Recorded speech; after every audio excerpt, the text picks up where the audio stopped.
মোহিনী বিদ্যা।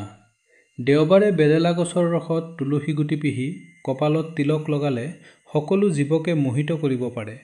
এই পদ্ধতিৰে মানুহ, গৰু ম'হ, ছাগলী, হাঁহ কুকুৰা আৰু বনৰীয়া হিংস্ৰ বাঘ, ভালুক ইত্যাদি জীৱ-জন্তুকো মোহিত কৰি নিজৰ বশলৈ আনিব পাৰি। যদি গাঁৱৰ বা অঞ্চলৰ সকলো মানুহকে মোহিব লাগে তেনেহ'লে এই উপায় কৰিব। ভৃংগৰাজ, অপমাৰ্গ, লাজুকী লতা আৰু বেৰেলাৰ শিপা এই সকলোবোৰ একেলগে মিহলাই গুড়ি কৰি তাৰে কপালত তিলক ল'লে পৃথিৱীখনত মোহিত কৰিব পাৰে। এটা অতি শক্তিশালী মোহিনী মন্ত্ৰ। মন্ত্ৰ: ওম অং ইং উং ৰিং হ্ৰিং ফট।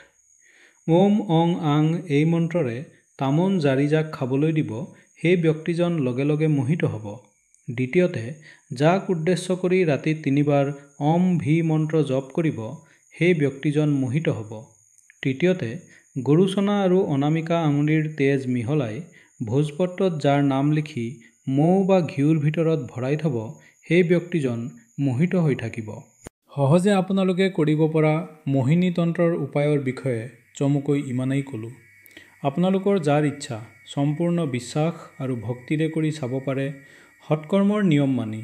কোনোবা এজন গুৰুৰ আজ্ঞা ল'লে বেছি ভাল হ'ব। কাৰণ গুৰু অবিহনে মন্ত্ৰ শুই থাকে, জাগ্ৰত নহয়। গুৰুৰ আজ্ঞা ল'লে মন্ত্ৰ তৎক্ষণাৎ জাগ্ৰত হৈ উঠিব আৰু আপোনালোকৰ কামবোৰো সহজেই হ'ব। ধন্যবাদ।